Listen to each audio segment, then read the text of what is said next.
स्वः तत्सवितुर्वरेण्यं भर्गो देवस्य धीमहि धियो यो नः प्रचोदयात्।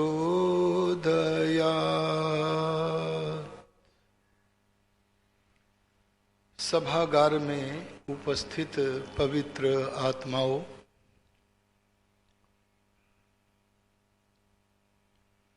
गायत्री मंत्र विश्व प्रसिद्ध मंत्र है।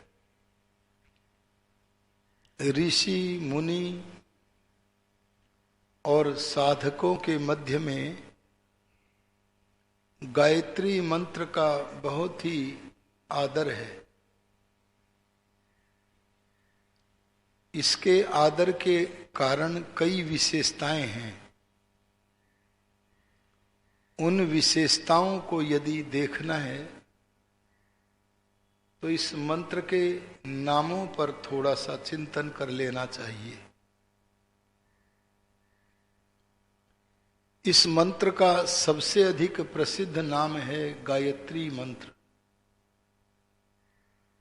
इस मंत्र का जो छंद है उस छंद का नाम है निःसृत गायत्री छंद। गायत्री छंद में जितने अक्षर होते हैं उससे एक अक्षर कम होने पर उसे निःसृत गायत्री छंद कहते हैं। तो निःसृत गायत्री छंद में बंधा हुआ होने के कारण इस मंत्र का नाम है गायत्री मंत्र।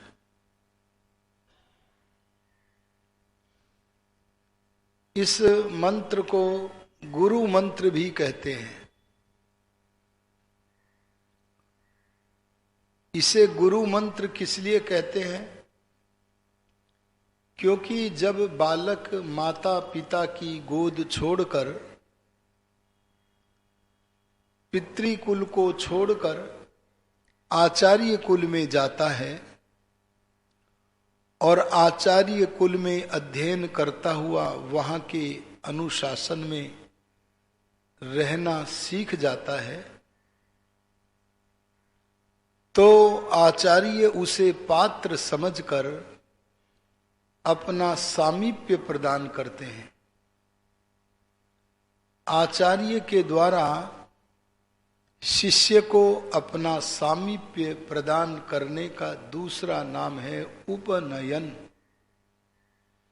उप समीप, नयन ले जाना। आचार्य अपने अनुशासन में उसे पूरी तरह अपने समीप ले लेता है। एक होता है शासन, एक होता है अनुशासन। अनुशासन में दंड देने की आवश्यकता नहीं पड़ती है, क्योंकि उसमें तो आचार्य का स्वतः अनुकरण करना होता है। और शासन में विद्यार्थी जब अनुकरण नहीं करता तो उसे दंड के द्वारा मार्ग पर चलाया जाता है। आचार्य के अनुशासन में रहने वाला होने के कारण ब्रह्मचारी को शिष्य कहते हैं। इतना अनुशासन में विद्यार्थी हो जाता है आचार्य के कि आचार्य जैसा अनुकरण करता हुआ मानो आचार्य की आंखों से देखता है, आचार्य के कानों से सुनता है, आचार्य की वाणी से मानो बोलता है। ये आचार्य की आंखों से देखना, कानों से सुनना, वाणी से बोलने का अभिप्राय है कि आचार्य का अनुकरण पूर्णतया करने लगता है। वह आचार्य का पूर्णतया अनुकरण करने लगे, इसके लिए आचार्य उपनयन करते हैं। और जिस दिन आचार्य उपनयन संस्कार अपने ब्रह्मचारी का करते हैं, उसी दिन आचार्य उस ब्रह्मचारी का एक संस्कार और करते हैं। उसका नाम है वेदारंभ संस्कार। क्या नाम है? वेदारंभ संस्कार। वेदारंभ संस्कार एक व्रत है, एक संकल्प है, एक प्रतिज्ञा है। इस संस्कार में ब्रह्मचारी प्रतिज्ञा करता है और उस प्रतिज्ञा का आरंभ करता है। क्या प्रतिज्ञा करता है? मैं गुरु चरणों में ओतप्रोत रहकर आज संकल्प लेता हूं, मैं वेद और व्याकरण आदि वेदांगों का संपूर्ण अध्ययन करूंगा। मैं सांगोपांग वेदाध्ययन करूंगा। ये संकल्प लेने का निश्चय करना वेदारंभ संस्कार है। और जब उसने संकल्प ले लिया कि मैं वेदाध्ययन करूंगा, तो आज ही के दिन उसके वेद के अध्ययन को आरंभ कर दिया जाता है। आज आचार्य अपने शिष्य को वेद रूपी ज्ञान के समुद्र में से एक बूंद निकालकर अपने बच्चे को इस मंत्र के रूप में प्रदान करता है। वेदारंभ में वह गुरु इसी मंत्र को, जिसे हम गायत्री मंत्र कहते हैं, उसका उच्चारण करना सिखाता है और उच्चारण करना सिखाकर उसके एक एक पद के अर्थ का बोध कराता है। और अर्थ बोध कराने के बाद उस मंत्र के द्वारा परमात्मा की उपासना करने की रीति सिखाता है। इस प्रकार से गुरु के द्वारा वेद रूपी समुद्र में से प्रथम जो प्रसाद मिला है, ये गुरु के पहला प्रसाद होने के कारण इस मंत्र का नाम क्या हो गया? गुरु मंत्र। जब पाखंडियों ने देखा कि गुरु लोग वेदारंभ संस्कार पर वेद का एक मंत्र देते हैं और वो गुरु मंत्र बन जाता है, तो जो विद्या के शत्रु हैं पर गुरु पद पर बैठ गए हैं, उन लोगों ने समाज में आंख के अंधे और गांठ के लोगों को ढूंढा और आंख के अंधे गांठ के लोगों को ढूंढकर उन्हें भी, वे वेद तो जानते नहीं, संस्कृत तो जानते नहीं जो वेद मंत्र दे देवे, परंतु निरर्थक अनर्गल कुछ ऐसे वाक्यों को बनाकर दे देते हैं और कहते हैं ये ले लो और ये हमारा तुम्हें दिया हुआ मंत्र है, गुरु मंत्र है। मंत्र उस विचार का नाम है जो ईश्वर का विचार है, वेद का वाक्य है। ये इन्हें आता नहीं है। और वे साथ में यह भी कह देते हैं कि हम जो तुम्हें वे गुरु मंत्र दे रहे हैं, ये सार्वजनिक मत कर देना, अपने पास तक ही सीमित रखना। और इतना सीमित रखना, महिला को कहते हैं तू पति को भी मत बताना, और पति को कहते हैं कि तू पत्नी को भी मत बताना, क्योंकि वे जानते हैं कि यदि सार्वजनिक कर दिया तो इससे जो समाज में बुद्धिमान लोग हैं, उन लोगों के मध्य में हमारे तथा कथित गुरु मंत्र की पोल खुल जाएगी। और अगर किसी को गुरु मंत्र लेना हो तो सीधे हमसे लेवे, हम पहले जांचेंगे, परखेंगे कि मूर्ख है या बुद्धिमान है। अगर बुद्धिमान निकला तो मंत्र नहीं देंगे, और मूर्खानंद निकला तो उसे अपना शिष्य बना लेंगे भेड़ों में शामिल कर लेंगे। और ऐसे निरर्थक वाक्यों को मंत्र बनाकर देते हैं, पता नहीं क्या क्या बोला करते, ह्रीम क्लीम चामुंडाए कुछ कुछ बोलते जिनका कोई अर्थ नहीं है। ऐसे निरर्थक वाक्यों को गुरु मंत्र मानकर सारे जीवन ग्रहण किए रहने वाले मूर्खानंद अपने समय को व्यर्थ करते हैं। परंतु उन्हें बताता है आर्य समाज, सत्य सनातन वैदिक धर्म का ऋषि दयानंद निर्मित सत्संग आर्य समाज बताता है कि मंत्र तो वेद वाक्य का नाम है, और वेद वाक्य का उसके जीवन के लिए उपयोगी भाग गुरु से मिलता है, उसे ग्रहण करो। ऋषि दयानंद ने लिखा, वेद सब सत्य विद्याओं का पुस्तक है, वेद का पढ़ना पढ़ाना और सुनना सुनाना सब आर्यों का परम धर्म है। कितनी बड़ी वार्ता लिखी है। इसे छोड़कर स्वयं को सनातनी कहने वाले नकली सनातनी नकली गुरुओं के चक्र में फंसकर मंत्र ले रहे हैं। पर उन्हें समझना होगा कि पहल गुरु मां है, वो भी इसी गायत्री मंत्र को पढ़ना सिखाती है। आचार्य कुल में भी वेदारंभ संस्कार के अवसर पर इसी मंत्र को करना, अर्थ करना, और अर्थ के बाद इससे कैसे परम गुरु परमात्मा की उपासना करे, ये रीति सिखाते हैं। गुरु के द्वारा मिला हुआ यह पहला वेद मंत्र रूप प्रसाद है, इसीलिए इस मंत्र का नाम प्रसिद्ध हो गया गुरु मंत्र। संध्या की पद्धति में ऋषि दयानंद जी ने इसे गुरु मंत्र लिखा है। एक समय आया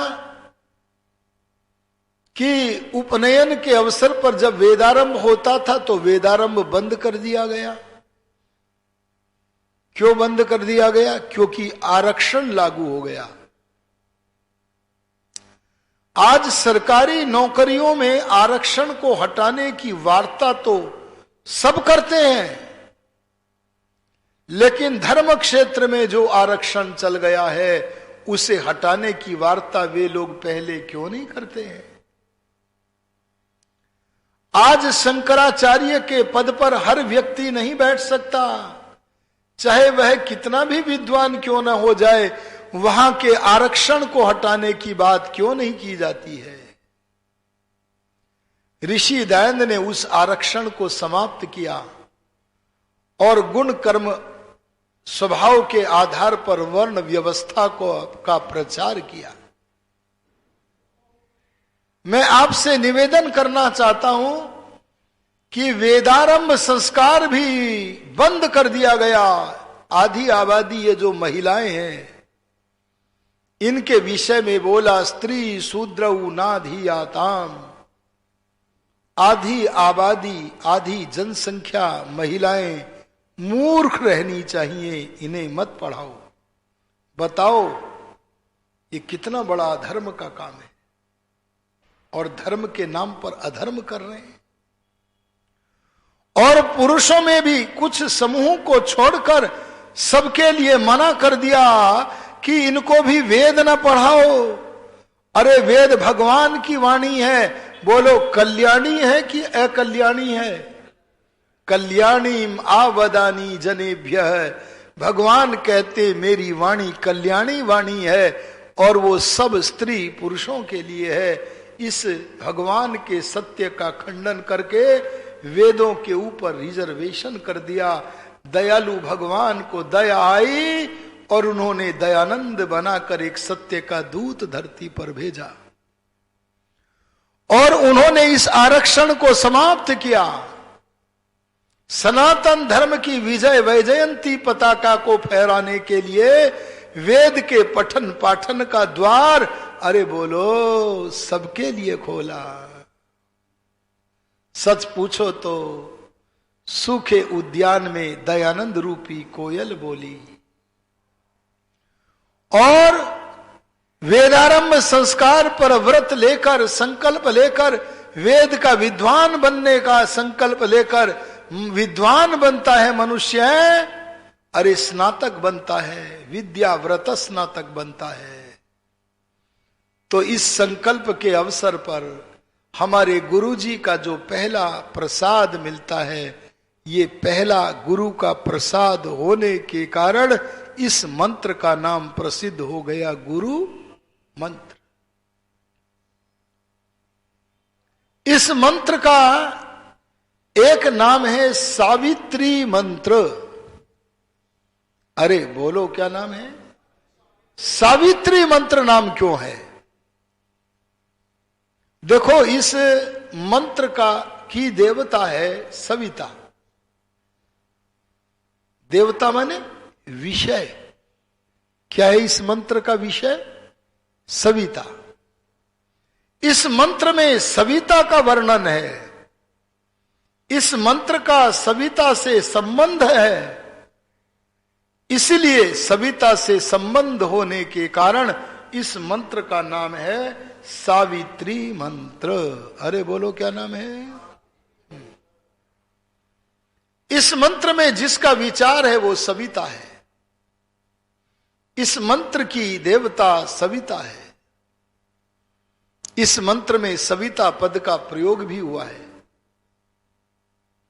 लेकिन सविता पद का प्रयोग सविता इस रूप में नहीं हुआ, रूप बदल गया। रूप है षष्ठी विभक्ति का एक वचन सवितुः। जब हमें रा, रे, री, का, के, की का प्रयोग करना हो तो षष्ठी विभक्ति का प्रयोग होता है। तो इस नियम से अर्थ बना सविता का। क्या अर्थ बना? षष्ठी विभक्ति का एक वचन सवितुः, तो अर्थ क्या बना? सविता का। यह सविता किसे कहते हैं? मैं सविता शब्द का मूल अर्थ आपके आगे रखता हूं। सविता का अर्थ है सविता वही प्रसविता, जो प्रसव करता है, जो उत्पन्न करता है, उसका नाम बोलो सविता। जैसे हमारी माता हमें उत्पन्न करती है, इस कारण माता सविता है। हमारे पिता उत्पन्न करते हैं, वे भी सविता है। एक विद्वान का उत्पादक आचार्य है, उस गुरु का नाम भी बोलो सविता है। इस संसार में जो जो भी उत्पादक धर्म वाले हैं, वे सब सविता नाम से जाने जाते हैं। आप सूर्य को ले लीजिए, सूर्य भी उत्पादक धर्म वाला है। जिस समय हम रात्रि में सो जाते हैं, रात को क्या कहते हैं? रात्रि। रात्रि शब्द का अर्थ क्या है? रात्रि शब्द रा, दाने धातु से बनी है। तो रात्रि शब्द का अर्थ है जो देती है वह रात्रि है। क्या अर्थ हुआ? जो देती है वह रात्रि है। रात्रि क्या देती है? शास्त्र कहता है हमारे थके हुए अंगों को विश्राम देती है। थके हुए अंगों को विश्राम देने के कारण रात का नाम, निशा काल का नाम क्या है? रात्रि है। और जब परमात्मा का बनाया हुआ देवता, परमात्मा की बनाई हुई देवता सूर्य देखता है कि विश्राम मिल गया है, रात्रि ने थके हुए अंगों को विश्राम दे दिया है, तो सूर्य का उदय होता है। हमारे सब कार्य आरंभ हो जाते हैं, सारे कार्यों का जन्म हो जाता है। इस समस्त चर अचर जगत के कार्यों का आरंभ कराने वाला होने के कारण सूर्य का नाम क्या है? सविता। विद्यार्थी विद्या पढ़ने के लिए, आचार्य पढ़ाने के लिए, किसान कृषि कर्म के लिए, व्यापारी व्यापार के लिए, ऐसे नाना प्रकार के कार्यों का प्रारंभ का हेतु होने के कारण सूर्य का नाम क्या है? सविता। इसलिए कार्यों को जन्म देने वाला होने के कारण इस सूर्य का नाम भी सविता है।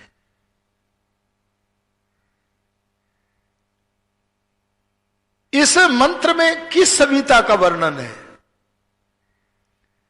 बहुत सारे आडंबरी जो सनातन धर्म को मानते तो हैं पर जानते नहीं हैं, अविद्या के कारण, स्वार्थ के कारण जो अपने संपर्क में आए हुए लोगों को वेद का सत्य मत न दिखलाकर अशुद्ध मत दिखलाते हैं, आंख के अंधे गांठ के पूरों से अपने स्वार्थ की पूर्ति करते हैं, वे स्वयं को सविता के रूप में उपस्थित करते हैं। और क्या कहते हैं अपने अनुयायियों को? आप हमारे सामने बैठकर हमारी मन में धारणा करके गायत्री मंत्र का जप करो। बोलो, जाना कहीं था, ले कहीं जा रहे हैं। परमात्मा की उपासना से विमुख करके उसका जीवन व्यर्थ कर रहे हैं।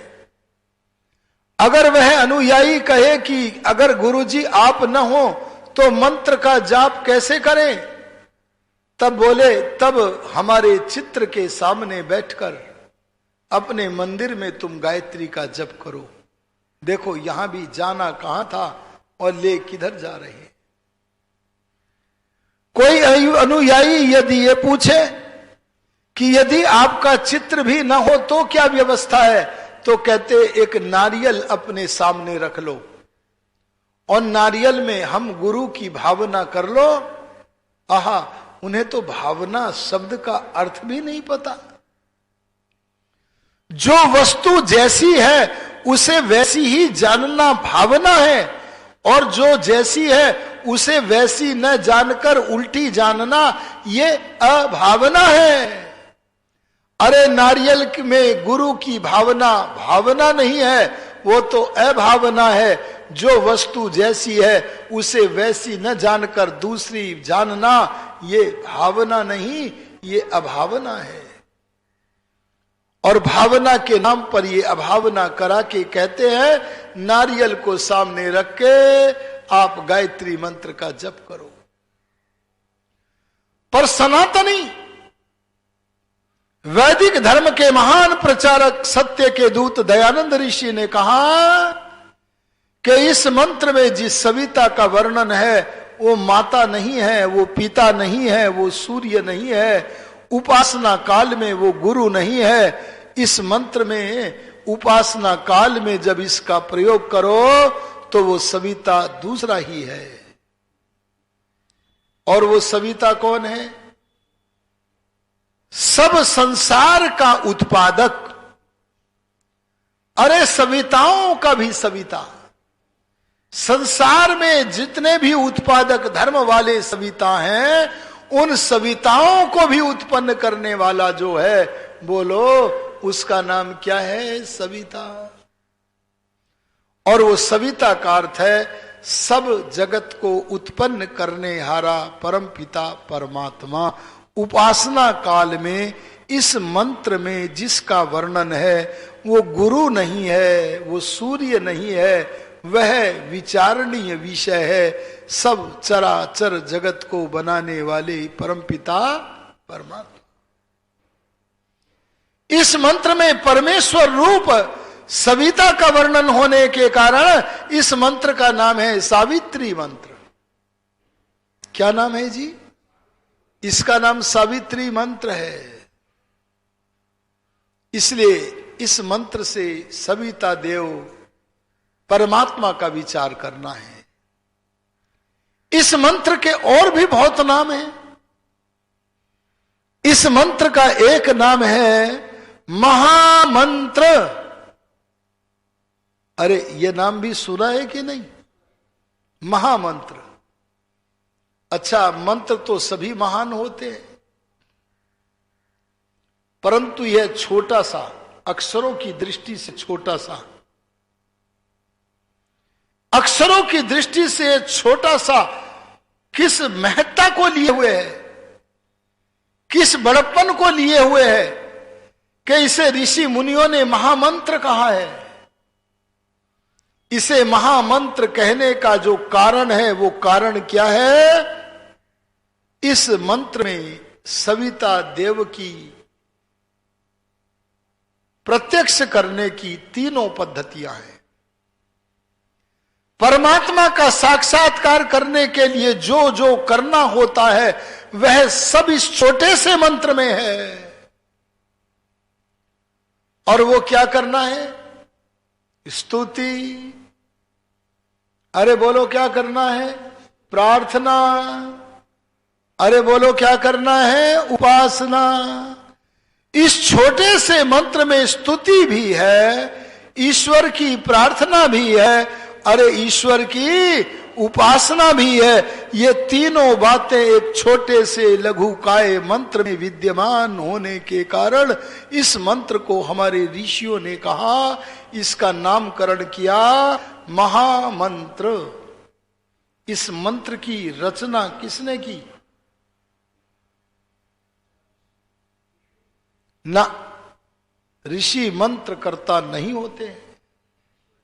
वे मंत्र के अर्थ दृष्टा तो होते हैं, लेकिन मंत्र कर्ता कोई मनुष्य को बतलावे वो विद्वान नहीं है। मंत्र कर्ता तो वह है जिसने संसार को बनाया।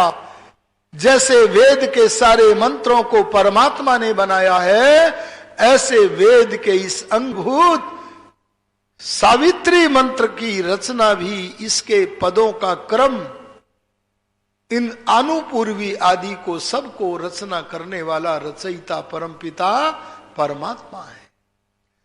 परमात्मा ने इस मंत्र की रचना की, पर इसका जो नामकरण है महामंत्र, वो ऋषियों ने रखा है, क्योंकि उन्होंने इस मंत्र का जप करते हुए देखा इसमें बड़ी महत्ता है। इसमें प्रभु की स्तुति है। स्तुति का अर्थ है जो वस्तु जैसी है उसे वैसी ही जानना, मानना और बोलना, अर्थात सत्य भाषण करना।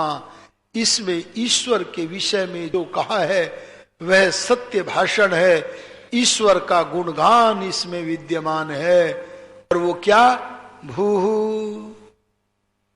भुवः स्वः तत् सवितुर वरेण्यम।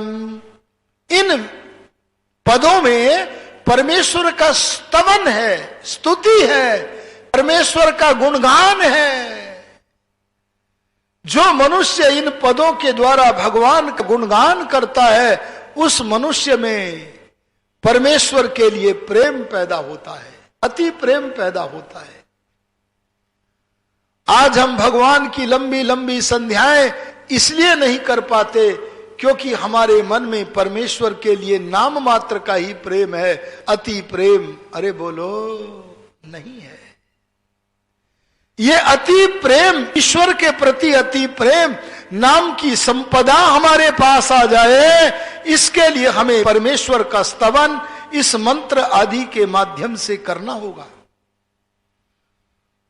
इस मंत्र को महामंत्र कहने का कारण दूसरा यह है कि इस मंत्र में ईश्वर से प्रार्थना भी की गई है। और इस मंत्र में प्रार्थना वाक्य आया है, धियो यो नः प्रचोदयात्। क्या कहा? वह परमात्मा, यह माने जो, नह माने मेरी नहीं, हम सब उपासकों की, धिया बुद्धियों को, प्रचोदयात् प्रेरित करे। वह परमात्मा हम सबकी बुद्धियों को प्रेरित करे।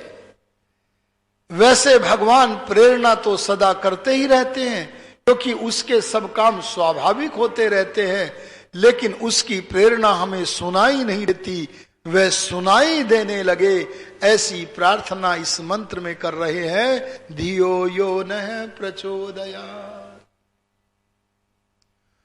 और इस मंत्र में उपासना वाक्य भी है। उपासना वाक्य क्या है? भर्गो देवस्य धीमहि। देवस्य, अरे ज्ञान देने वाले देवता के भर्ग को, भर्ग माने जो वस्तु भस्म कर दे उसको धीमहि हम धारण करें, वाक्य भी है। इस मंत्र की महत्ता को सत्य के दूत महर्षि दयानंद सरस्वती के गुरु स्वामी विरजानंद जी जानते थे। बाल्यकाल की अवस्था में, 5 वर्ष की अवस्था में चेचक निकली, दोनों आंखें चली गई। अरे गजब हो गया कि नहीं हो गया? कुछ दिन के बाद माता पिता भी ना रहे, अब तो और गजब हो गया। अब तो सांसारिक सहारा अगर कोई था तो भैया और भाभी, लेकिन भैया भाभी भी नेत्रहीन बालक का तिरस्कार करने लगे, अपने ऊपर बोझ मानने लगे।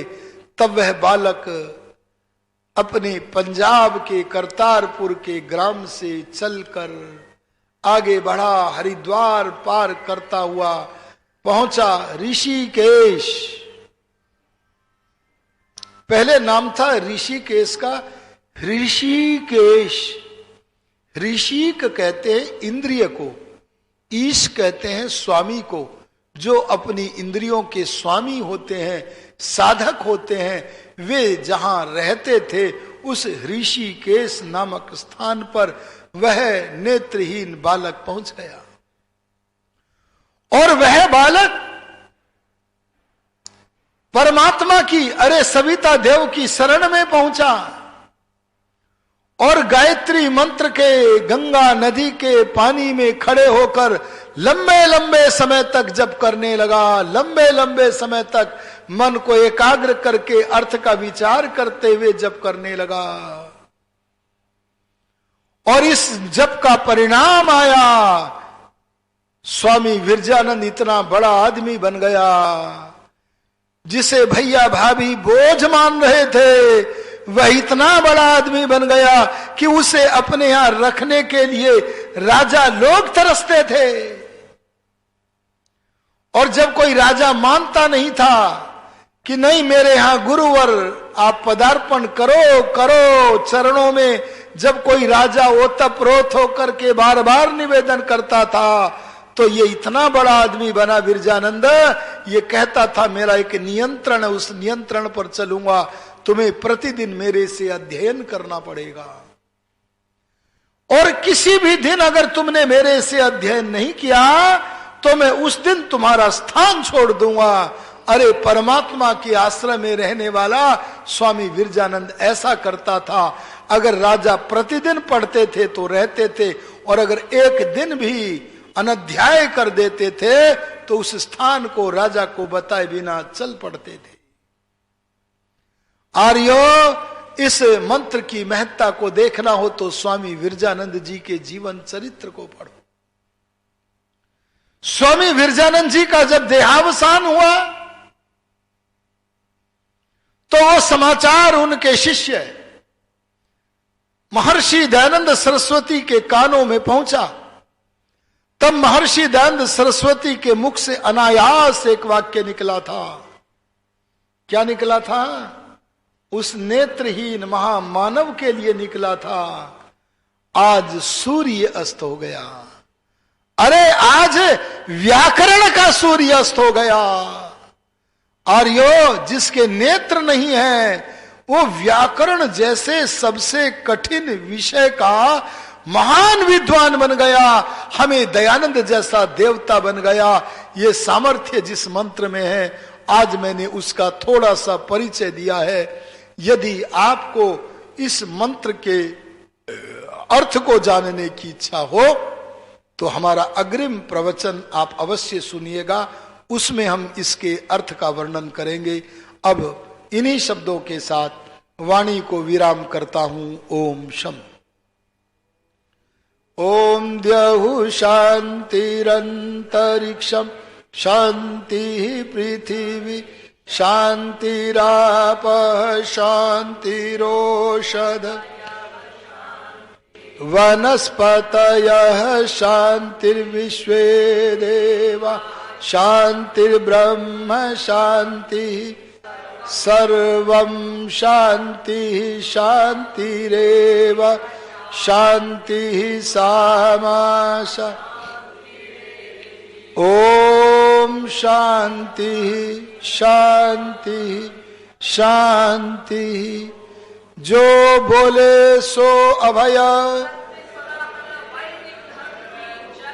ब्रह्मर्षि विरजानंद महाराज की, नवयुग प्रवर्तक महर्षि दयानंद महाराज की, योगीराज स्वामी आत्मानंद महाराज की, मर्यादा पुरुषोत्तम श्री राम की, योगीराज श्री कृष्ण महाराज की, आर्य समाज सत्य सनातन वैदिक धर्म की, सबको वैदिक अभिवादन नमस्ते।